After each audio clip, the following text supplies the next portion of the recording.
My dogs. You read the title, you already know what's going on. These are some things in life that I don't understand. Alright, let's get straight into it. I put this list on my phone. This is gonna be basic. It's not gonna be a really heavily edited video, but alright, let's start with number one. Okay, this never made sense to me. Alright, the way celebrities are treated, bro. Okay, so the way that I came about this is I was chilling in this place, you don't really need to know where, with my mom.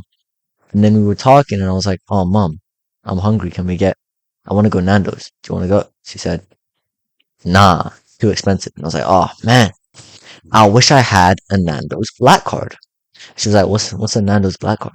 And I was like, "Oh, it's like you basically get like free-ish meals. I think I don't remember."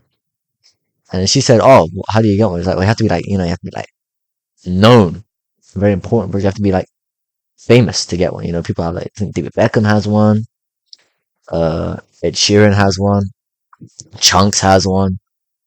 And I was telling her about this, and then she was pissed off. She was like, "Wait, so why do they have one?"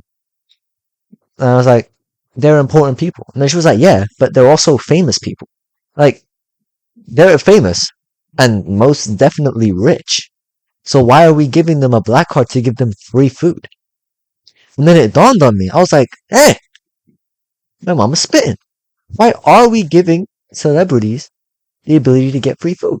And then it compounded into the same thing. Then I started thinking more about it. I was like, not even big celebrities like David Beckham and Ed Sheeran. You get it with like the regular, like modern day influencer on social media. Yeah, boy is one of them. But not successful enough to get like a sponsor. Sponsors, they get free things. You get a free PlayStation or a free copy of a game or free, I don't know, free meals, free makeup. I don't know what YouTube is doing. Free flights. Like you're giving people who have stuff free or free stuff. They can afford to pay for this, and you're giving it to them for free. Why? And then I was thinking, all right, maybe it's because you want to, and so maybe it's supposed to be like a review thing. But then that's still some BS because they can afford it. If you really want a good review, you're not going to get a good review out of somebody who's paying you to review it. You're not going to get a good review. You're just not. Like, how many YouTubers are still shilling like Raid Shadow Legends? I promise you nobody plays that game. But they're shilling it as if people play it. Nobody touches it, bro. Trust me. But hey, Raid, if you want to sponsor your boy, give me a bag and I'll still do it. But the point is, you're not going to get an honest review out of these people. If you wanted to get an honest review, give regular people the free console. No need for money. Like, sure, they might not get as much influence. Like, it's not going to spread to as many people, but at least you're going to get like an honest review. So it just makes sense to give it to them for free rather than the person who can clearly afford it getting it for free. Come on. All right, what's next on the list? Number two, tipping. I never got tipping culture in America. American tipping culture. Never.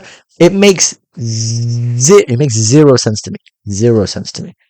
In the UK, tipping is not even a thing. You tip by like putting down like a round amount on the check. You know what I'm saying? If I go to a fancy restaurant like Pizza Express and the bill comes to like £48, I'll just put down a £50 note and leave.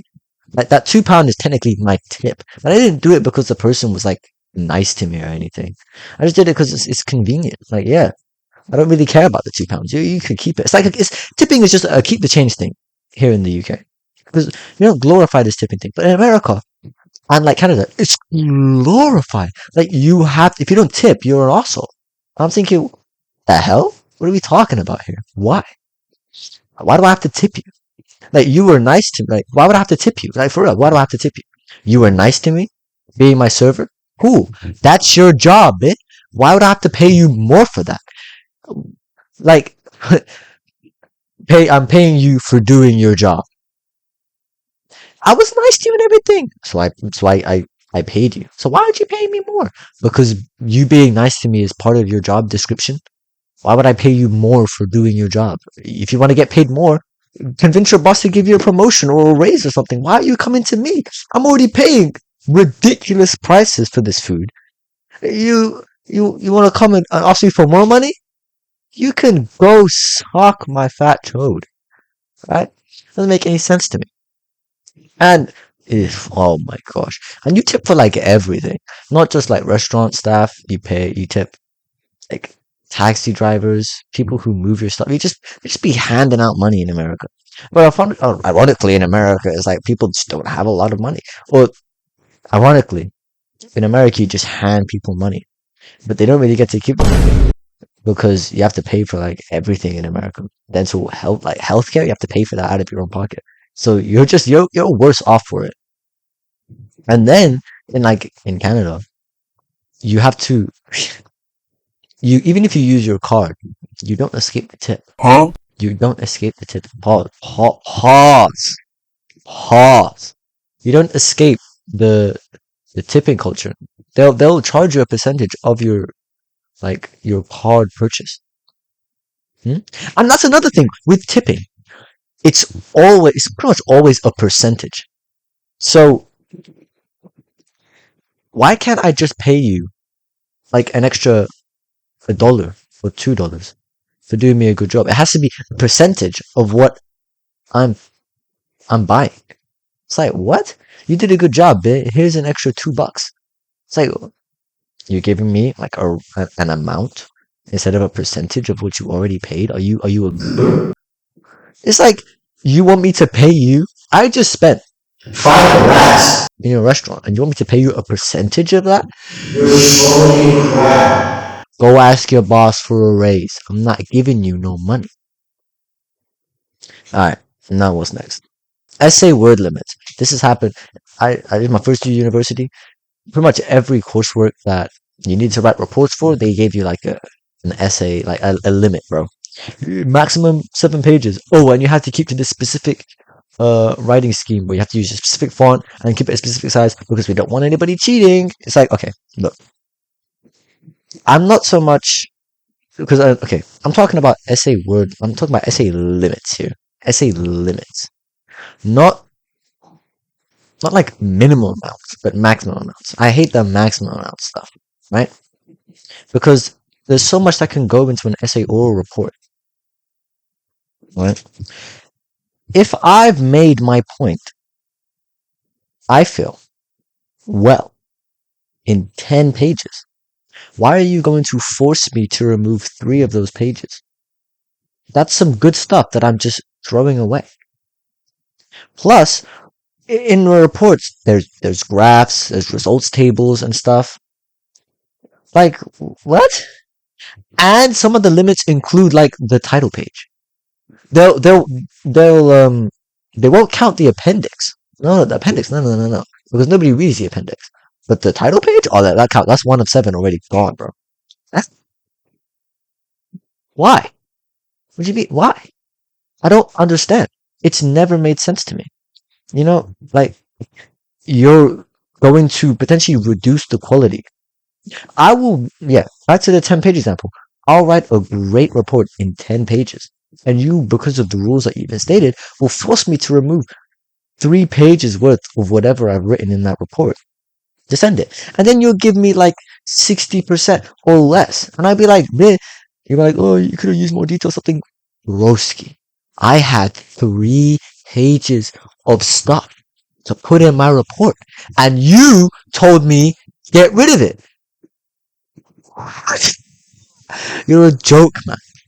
You're a joke, man. Like, I really don't understand why we need it. It doesn't make any sense to me. Why do we need this? Everyone, okay. I genuinely believe that if I wanted to tomorrow, I could start my journey to being an author, write a book in about a week, and I could cement myself as a New York Times bestseller. Because they're handing it out like sweets on Halloween, bro. You get some, the Oprah said, you get some, you're a number 1 seller, you're a number 1 bestseller, you're a number 1. Everybody, apparently, if you just send your stuff to New York, if people in New York find out about your stuff, you're automatically a number 1 bestseller Like, if you send it to the Times, New York Times, #1 bestseller instantly. What? I've seen everyday old Bobby schmoes on TikTok being like, so yeah, I'm a #1 bestselling author. No. By what metric? Huh? How? I haven't even heard it. I never heard it. And you telling me you a #1 bestseller? Really? Don't make me laugh. But I don't even know how everyone is a bestseller. How is that? I might Google it. I'm Googling it, bro. Why does it seem that everyone is a New York, spelled York Times bestseller? It seems like every book in the New York Times bestseller book is a combination of factors. Publishers using the bestseller label as a marketing tactic, the way this is compiled, and the tendency to promote and display books that have already achieved that status. Weekly sales data. Are you joking? So you're telling me that they do it week by week? No wonder everyone's a bestseller. You could have a little uptick in your sales, out competing established books or maybe books that have been out for longer, and you're instantly a bestseller? That's such a horrible metric. What? If it's gonna be that lax, why do you even need the list? Do you understand what I'm saying? What do you need the list for? Do it by month or by year or just by general volume of sales. Well, I guess you could do that per month. Yeah, just do it per month or per year. Why do you need to per week? You might as well do it per day at that point. What's the difference? Like, why? It's so stupid. Oh my gosh. The last thing on the list I just realized.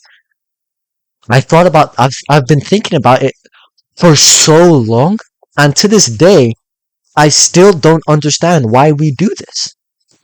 And it's the way schools are ranked. This is going to be the most ranty section of it all, but it's going to make sense. Okay, listen. Schools are for education. Do you understand what I'm saying? Okay, before that, let's just go into how schools are generally ranked. And they're generally ranked by the results that their students get. But it's absolute. You know what I mean? The best universities and schools in the world are the ones where the students get the highest grades. It does make sense, but it also doesn't make sense because what is education? It's when you take the unlearned and make them learned.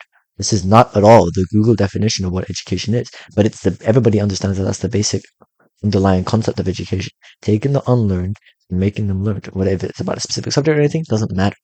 But here's the thing, right?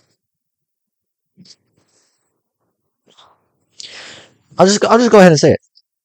I think schools should be ranked based on the improvement of their students from their current level to the level that the level that they entered in, the level that they were at when they finished in the school, rather than the level that they were at completely. I think it should be relativistic rather than absolute.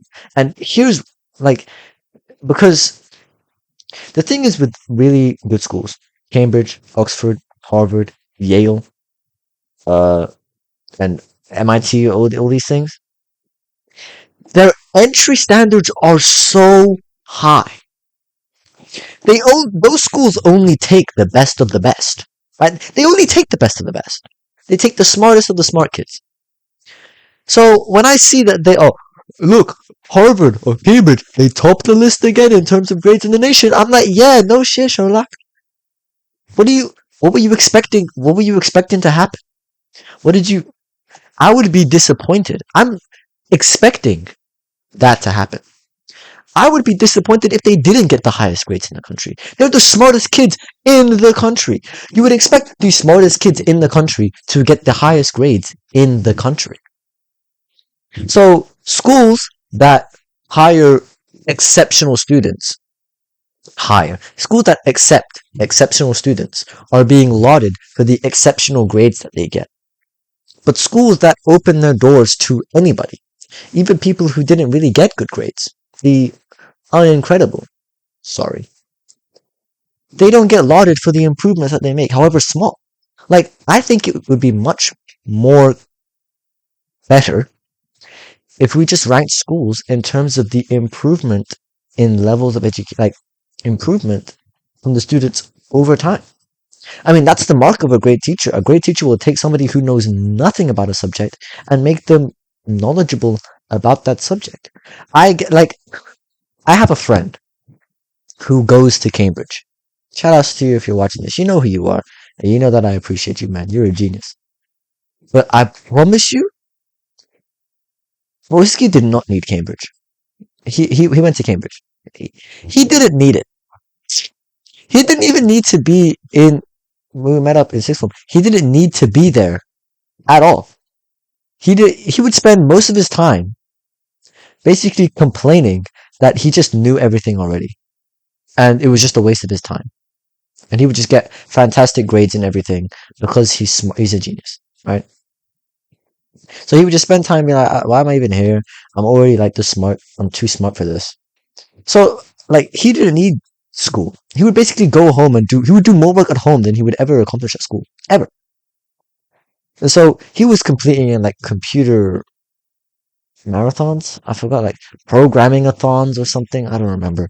He would go out and do all that stuff. He racked up a proper resume of things that he did and accolades and everything.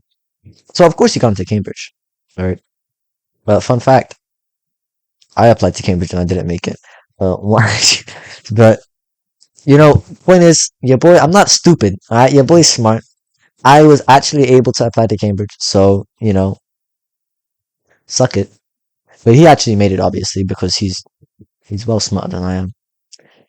Uh, but he was probably so smart. I think he probably, well, to be fair, I didn't actually ask him about his Cambridge experiences. So if I did, it might be a different story. But I promise you, he really didn't need it.